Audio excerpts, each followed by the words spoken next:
Canto 2, Book 6, which takes up the problem of pain, as Savitri's mother raises this question and asks Narad, as she puts it at the end of page 437, O seer, in the earth's strange twi-natured life, by what pitiless adverse necessity, or what cold freak of a creator's will, by what random accident or governed chance that shaped a rule out of fortuitous steps, made destiny from an hour's emotion came into the unreadable mystery of time, the direr mystery of grief and pain. Is it thy God who made this cruel law, or some disastrous power has marred his work, and he stands helpless to defend or save? A fatal seed was sown in life's false start, when evil twinned with good on earthly soil. Yesterday I tried to trace the background, the philosophical background to this question of pain and evil, and how it's the kind of most difficult question for any philosophy to solve, any metaphysical theory to handle, as it is the most crucial problem in individual human lives. And we saw the various attempts that have been made to answer this question, one denying God, the other denying the existence of evil, the third trying to say evil is a necessary evil in the sense it's a part of a complete picture. You can't take exception to its existence because of various shades the picture looks beautiful and so on. And then we also saw the theory of original sin, and how then we came on to this question, how Sri Aurobindo handles it. Sri Aurobindo doesn't dismiss evil as unreal. For him, evil is real, but evil is not an inherent property, characteristic of the supreme reality. Evil begins at a certain stage in the evolutionary journey, and it begins at that point because it seems to be needed at that point. Why it is needed is something we have yet to see. And when its need is over, evil automatically gets eliminated. So there is evil in the world, and evil poses a challenge to all of us. It's not just a moral challenge. You cannot drive away evil on the basis of morality. You can only drive away evil through the spiritual approach, by rising to a level of consciousness above the mind. That is the ultimately is what Sri Aurobindo is suggesting in the Life Divine.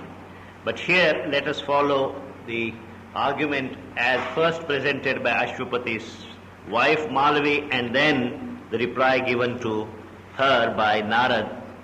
On page 439, middle of that page, Narad, Savitri's mother, emphasizes the ubiquitousness of evil. Evil is everywhere.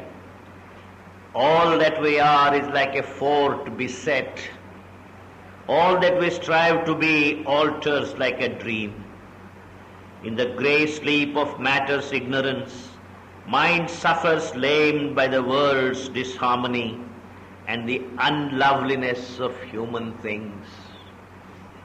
And because of the presence of evil and because of the presence of pain, she says, life has become a treasure misspent or cheaply, fruitlessly sold in the bazaar of a blind destiny, a gift of priceless value from time's gods, lost or mislaid in an uncaring world.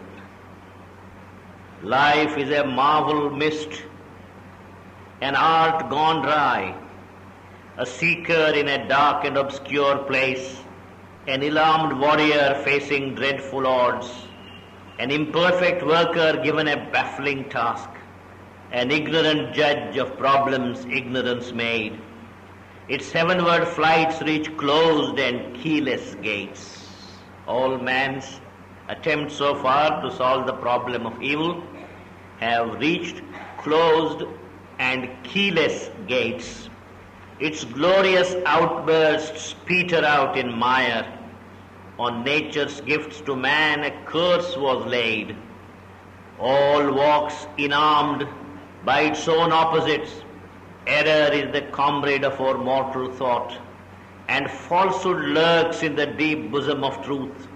Sin poisons with its vivid flowers of joy, or leaves a red scar burnt across the soul. Virtue is a grey bondage and a jail. At every step is laid for us a snare. Alien to reason and the Spirit's light, our fount of action from a darkness wells. In ignorance and nescience are our roots. Since there is no way mind can solve the problem of evil, whatever we try to do, the roots get deeper, roots get firmer, because it looks as if the origin of evil is in the inconscience from which the whole creation has come up. The whole passage is a very, very strongly put out case suggesting that maybe God himself is helpless to find a solution out of this, of evil and pain. But then she is baffled and asks, why did then God create this world in such a way that evil becomes a part of it? On page 441, towards the end of that page, what need had the soul of ignorance and tears? Whence rose the call for sorrow and for pain? Or all came helplessly without a cause? What power forced the immortal spirit to birth? The eternal witness once of eternity, a deathless sojourner mid transient scenes, he camps in life's half-lit obscurity amid the debris of his thoughts and dreams. Or who persuaded it to fall from bliss and forfeit its immortal privilege? You see, the question arises. It is very easy to say pain and evil are the result of ignorance. But why did God have to create ignorance? Ultimately, you cannot exempt God. God has no escape. He has to answer this question. Why was evil needed? Why was pain needed? Ultimately, God created ignorance, let us say. People say as long as you're in ignorance, there is no escape, there is no freedom from pain, there is no freedom from evil. But I did not choose ignorance. I was put into birth in a world that is surrounded by ignorance. It was not my choice. Who did this? These are some of the questions Savitri's mother raises, and you notice that this is a reflection of the questions posed by various philosophers, various people who have challenged the existence of God, any higher power. Sri Aurobindo doesn't quote them or doesn't give a footnote, but you see, it's a compendium of all the possible arguments against the existence of a supreme power.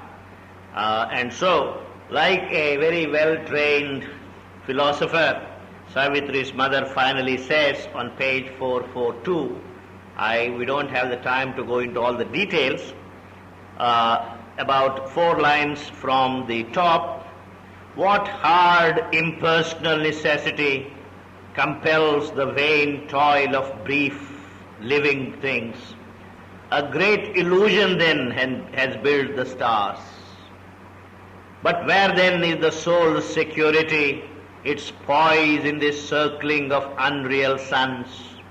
Or else it's a wanderer from its home who strayed into a blind alley of time and chance and finds no issue from a meaningless word. Or where begins and ends illusion's reign? Are we then supposed to believe the whole thing is an illusion, as some Indian philosophers have always maintained? Where is evil? Where is, I don't see any evil, I only see Brahman. When you see the Brahman, there is no evil left. There is only Brahman, supreme reality. Satchidananda is what you see. I don't see where is evil. So is all this evil, all this, is this an illusion? Where does the illusion begin? What is the guarantee that your God himself is not an illusion? The Creator himself is not an illusion. In fact, the ultimate Advaitic position is that there is no God. If you have found supreme reality, there is no God, there is no devotee. There is only one supreme truth. You call it negation, you call it bliss or whatever. So at that stage the creation doesn't exist, and any questions you may ask about creation do not have any coherence. Who is asking the question? What are you asking the question about? Because I don't see the creation, I don't see a creator, I don't see anything at all. This is all a blissful, peaceful, absolute naught, a nirvana, moksha, of which we are all a part. There are no questions to be asked. So Narad, Savitri's mother, is putting that particular point of view also. And finally she says, perhaps the soul we feel is only a dream, eternal self, a fiction sensed in trance. Many people have said that people who are given to meditation, who get up early in the morning without a full night's rest, then they sit for meditation, naturally not having had a full night's rest, they begin to doze and then get into dreamland, and in that dreamland you have naturally pleasant experiences, and therefore you have an illusion that there is a soul that is seeing visions. There is no soul. You are only seeing dreams or nightmares depending on what food you had taken the previous night. That's all there is to it. So this is all a fool's paradise. There is no soul, there is no God. This is all a fiction. Is that what is the... This is what she is asking. Perhaps the soul we feel is only a dream, eternal self, a fiction sensed in trance. Now what is... Narad, of course, should have an answer. Narad is a commuter between Vaikuntha and this earth, and he had the benefit of a evening talk with the Lord, so he should know why he created this and what happened and so on. And so we expect a coherent reply from Narad. And of course Narad obliges. But as I said yesterday, he does not give a poetic version of what Sri Aurobindo says in the Life Divine. It's not that approach. In the Life Divine, Sri Aurobindo takes a reasoned metaphysical approach. Here it's a slightly different approach, but the truth is the same. Yesterday I tried to point out that this question of evil is very often raised in rather exaggerated terms, in rather sentimental terms, and confused with a lot of unnecessary issues. For example, very often people argue very passionately, your God is irresponsible, your God is unethical, I have better sense of ethics than your God sits somewhere in the seventh heaven and he creates this world and apportions all this suffering and pain to us. What kind of a God is it? If I were creating a world, I certainly would have created a better world.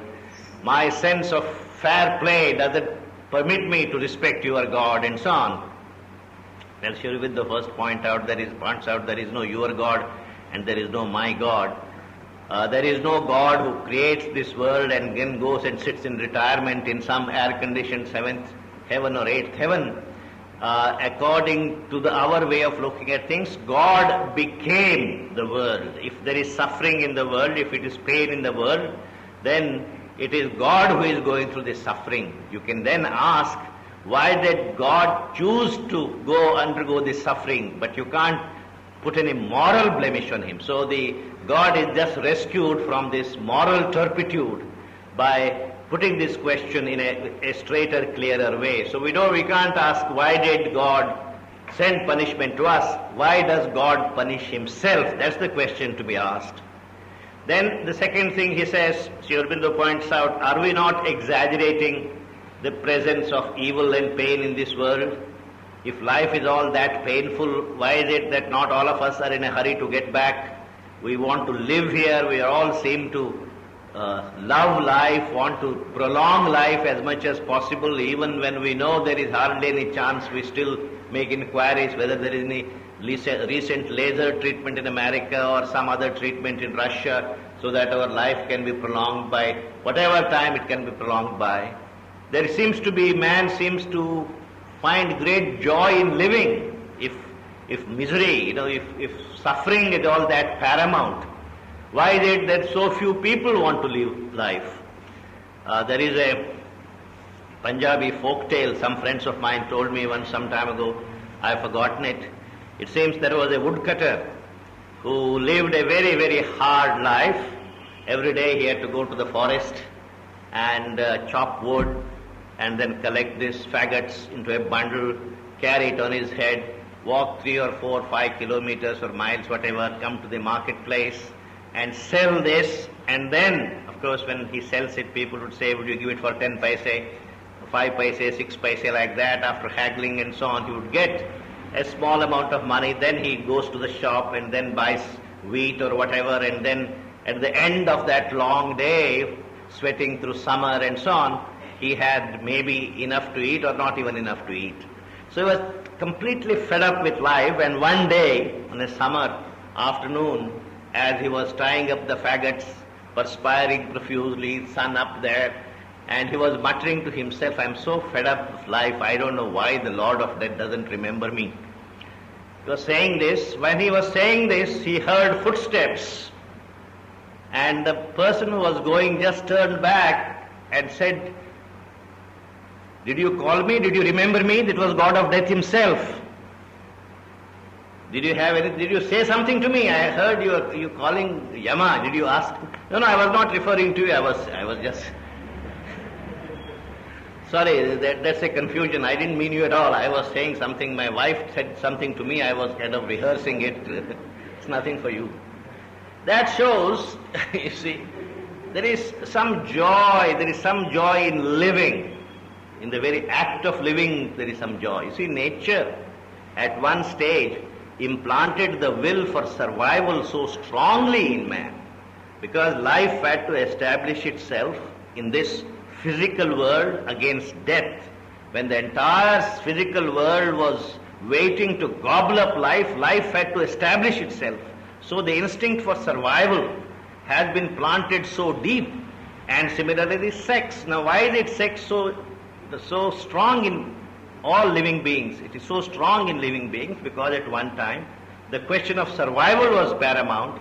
So therefore the urge for multiplication also has been very strongly implicit, has strongly been planted in human beings or in all animals. Now this was, if you look at book 2 of Savitri, there you will see all these things which we now find are a burden, like desire, ego, sex, this greed. At one time, these were the props, these were the means by which evolution or life survived, aggrandized itself and established itself.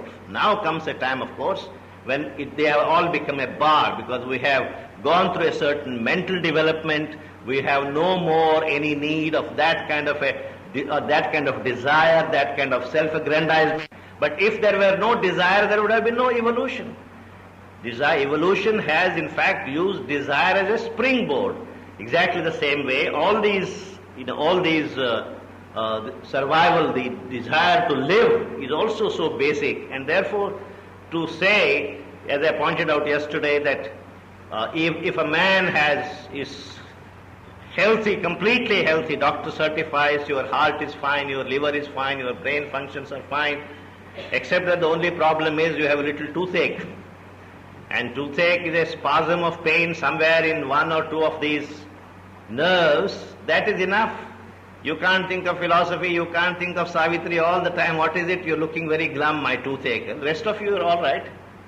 That shows pain is unnatural to us, and that's why it attracts attention towards itself.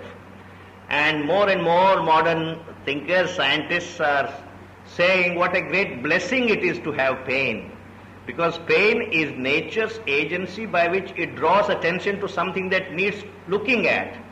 You know, there are certain diseases where you waste away your limbs, you entirely lose the capacity to feel pain.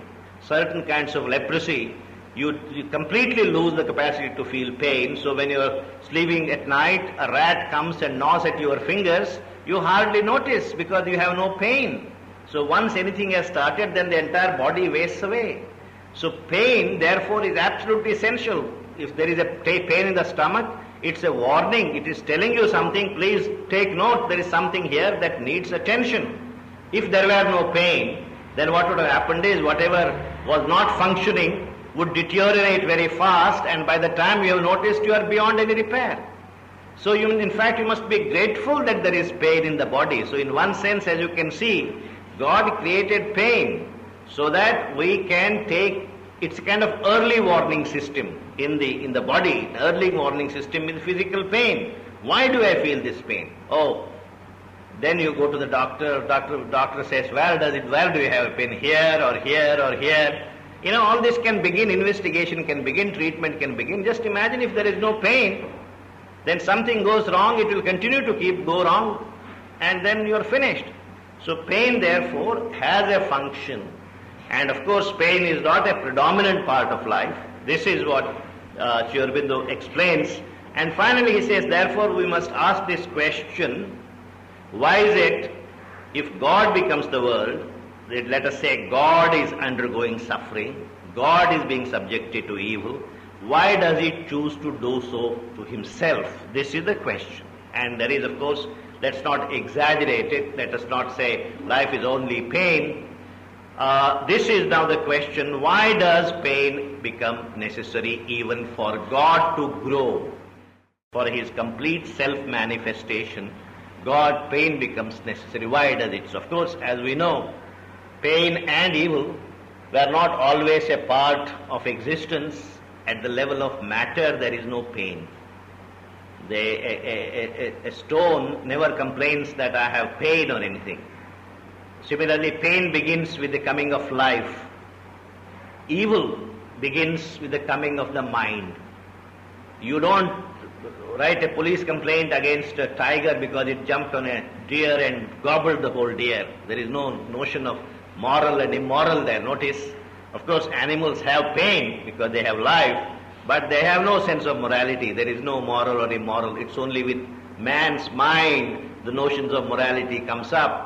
And some Western thinkers always felt that human life has been made so complicated, so full of tensions by the mind. How nice it would be to get rid of mind and to live our life like horses, isn't it? You have your breakfast and don't think of anything at all but flexing your muscles, running away in the sun, and then wait until your lunch, and then again wait until your dinner, and no problems, right, wrong, nothing at all. It seems to be a very blissful condition, but it is too late. We are already in the mind, so the solution is not, you can't get rid of the mind.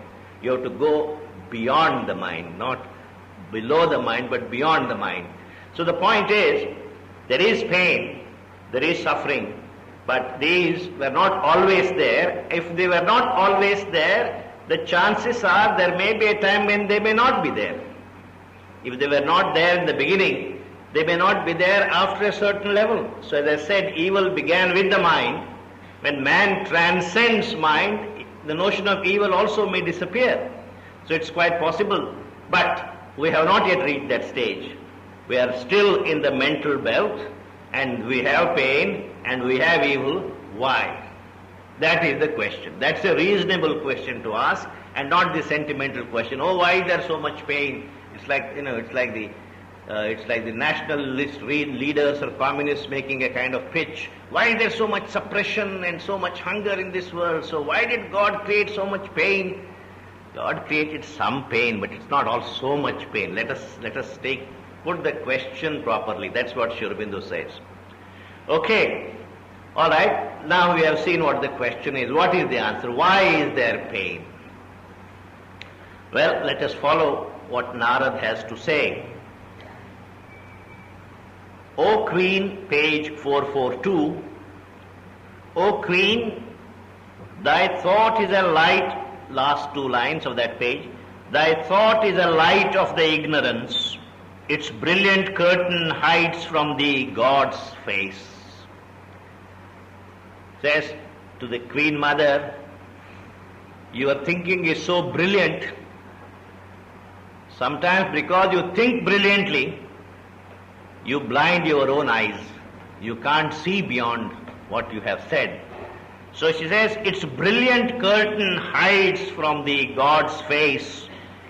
It illumes a world born from the inconscience, but hides the immortal's meaning in the world. True, you have focused our attention on a real problem. You have shown how all-pervasive evil is, but in saying all these things, you have said nothing about the possible purpose evil may be serving here in this world. Thy mind's light hides from thee the eternal's thought. Thy heart's hopes hide from thee the eternal's will. Earth's joys shut from thee the immortal's bliss. Thence rose the need of a dark, intruding God, the world's dread teacher, the creator, pain. Where ignorance is, there suffering too must come. Now what is it that suffering does? And where there is ignorance, of course, if you are within the mental belt, you are in the belt of ignorance. Why does suffering come? What does suffering do? Well, it's not always good to say that suffering has an educational value. It cleanses your souls. That is as if, God just decided to make this world a veil of soul-making. This is a school of soul-making. Just as you go to a computer school and you go to various schools, this world is a kind of school where you cleanse your souls. That's not a very happy thing to say about God's creation. Yet there is some kind of a truth, a very, very important truth in what Narad is saying at the moment. What he's saying is, where ignorance is, their suffering too must come.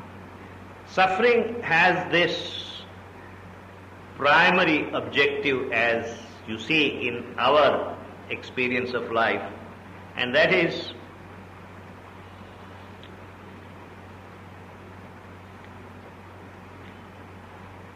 I always give this example because it's a simple, straightforward example and everybody understands what I'm talking about. Let us take the case of a little child growing up in the environment of his own home. So the child is about 3 or 4 years of age. In these days of limited families and so on, he is the darling of everybody's eye, the father, the mother, the uncles, neighbors, everybody. He spends all his time riding a tricycle, lollipops, biscuits, chocolates, being hugged, indulged. He is the hero of all that he sees. Neighbors' children also don't tease him because they're all grown-up girls. So he's the only darling of the entire community there. He grows up like this. When he cries, daddy runs, mommy runs, uncle runs, everybody runs and say, what's wrong, what's wrong? No, some silly reason he cries and yet you indulge him. This is the environment in which he is growing up, where as long as he is concerned, God created the entire world for his convenience.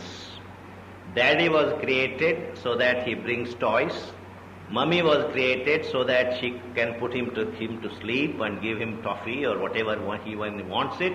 Uncle was created so that he can play with him when he has free time. The entire world was created like this and you are in the middle of that world. Wonderful world. Tricycle, bicycles, all kinds of things. Well, he is in this kind of a situation and life goes on.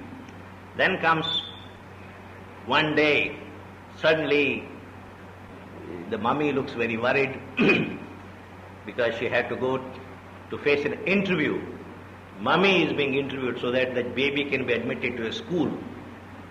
This is the process. So she had to stand in a long queue in front of a convent school, to get an application form for admission. That's what she had to do. Finally, she gets this admission form. She fills it up. She and daddy have to go and take an interview. All the questions are asked. Finally, the interview is cleared. The child is admitted to school. And so the baby is given a new uniform, a separate kit, chocolate, everything. And then an auto rickshaw is called, and the baby is in full glee. We are going somewhere, maybe for a picnic. So the child is taken to the school. And you say, this is Manoj, this is something else, this is Radhika. He says, yes. And after a while his name is written. He is sent to a room. Mummy says, bye-bye, and goes away. And he goes to that room. There are about 35, 40, 50 children, depending on what school you go to. More or less his size. And they look at each other, look around, mummy is not there. So one baby begins to cry, and crying is so contagious. It goes from one child to another child to another child. So within 5 minutes, the entire room of 50 children is crying. And when you are bored by trying, they pull at each other's hair and they, pick up your biscuit packet, and then it is all thrown on the ground. You shout and say, Mummy, there is no mummy there. The teacher is there, but one teacher and 50 kids. The teacher herself is on the verge of tears. What do I do with these 50 kids? So this is a horrible experience of 2-3 hours. And finally, the child hears this bell, and she released from this prison house, goes home, fully determined that his mummy doesn't know what a hellhole this place is. If I only tell my mummy, from tomorrow I may not have to come here. So, all pleased with himself, goes home and tells mummy, it's a miserable place, mummy, I don't want to go there. What can mummy say? Mummy knows this. All right, honey, let us see tomorrow. All right, she says.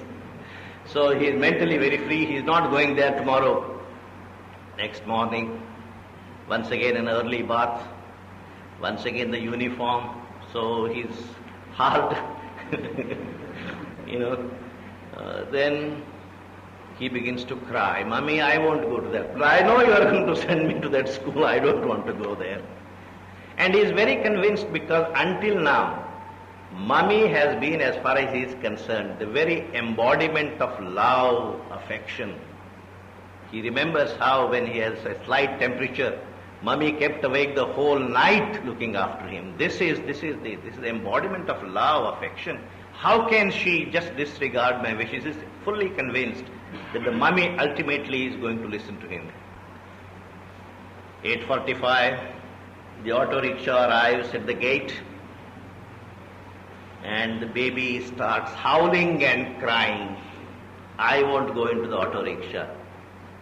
And for the first time, this embodiment of love and affection begins to look like Mahakali. The same mother holds him firmly with both her hands. She is also fed up by that time. Puts him into the auto rickshaw. And that's the point at which the child's old world has completely been destroyed. He doesn't understand why God has created such a terrible, terrible world where there are schools, where there are teachers. Now, this child, we all remember situations like that. In my own case, I was about on the verge of telling my wife, let her not go to school today. But she knew better. She overruled me and insisted the child go to school. But now, 15 years later, 20 years later, when the child looks back on that day, the great day when the old world was completely shattered, the child will realize, because that world was shattered, he is today a grown-up, not just riding a tricycle, but probably riding a scooter, Tomorrow maybe he is going to grow up, drive a car, maybe an aeroplane and so on. He is grown up, his values are different. All this had happened. The old world had to be destroyed. The old world of tricycles and chocolates and toffees had to be destroyed. The point seems to be the purpose of this life, the purpose of this world is not to keep anybody happy as we understand happiness. Each one of us has a definition of happiness, and we go and tell God, you will be my God as long as you honor this. This is my definition of happiness. You must fulfill these conditions. Slight modifications I don't mind, but I won't accept basic change. God is saying, I don't want you to be forever and ever a kid riding a tricycle. I have other plans for you. You are all Amritasya Putra. What is it you are asking for? You are asking for more of this and more of that. You are only asking finite things to be multiplied. Where I want to reveal to you your infinite nature. I want you to grow up. You would like to have a big bag with a wad of notes going to supermarket like a beggar for happiness. Where do I get happiness? On which floor do I buy happiness? Why do you have to buy happiness? Your very nature is bliss. Your nature is truth. Your nature is immortality. Why do you have to go to happiness? I want to take you to that state. No, I'm quite happy on tricycle and truck. This is what we are saying.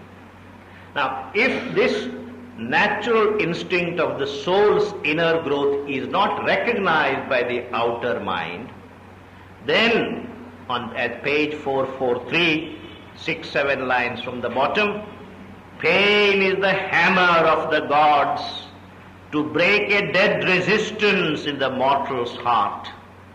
Pain is the hammer of the gods. What does it do? It breaks a dead resistance in the mortal's heart. His slow inertia as of living stone. We are absolutely content with what we are, and we expect God to keep us as we are. As I said, remember when we were talking about that, an outstretched hand is felt upon our lives. Remember that passage? That outstretched hand will not let you be where you are for very long. Once God remembers you, in many cases, a chain of seeming calamities also may begin. Nothing ever happens to you, you can remember God has postponed your case. He probably doesn't think you are yet ready. Let him spend a few more days playing this in kindergarten. That's what God says. Because pain essentially, in this belt of ignorance, pain is the hammer of the gods to break a dead resistance in the mortal's heart. His slow inertia as of living stone. If the heart were not forced to want and weep, his soul would have lain down content at ease. We are gradually compelled by pain to avoid the wrong things and to ask for the right things. That is because our heart has been forced, want and weep. His soul would have lain down content at ease and never thought to exceed the human start, and never learned to climb towards the sun. This earth is full of labor packed with pain. Throes of an endless birth coerce her still. The centuries end, the ages vainly pass, and yet the Godhead in her is not born. A little later on page 44, middle of that page, says, pain is the hand of nature sculpturing men to greatness. Pain is the hand of nature. God takes a block of stone that you and I are now and chisels away, and each hammer stroke is painful. But as he chisels away, emerges the beautiful sculptured image of our inner being. Pain is the hand of nature sculpturing men to greatness. An inspired labor chisels with heavenly cruelty an unwilling mold. This is heavenly cruelty, an unwilling mold. Implacable in the passion of their will, lifting the hammers of titanic toil, the demiurges of the universe work, they shape with giant strokes their own. Their suns are marked with their enormous stamp of fire. We'll stop here, come back at 10 o'clock.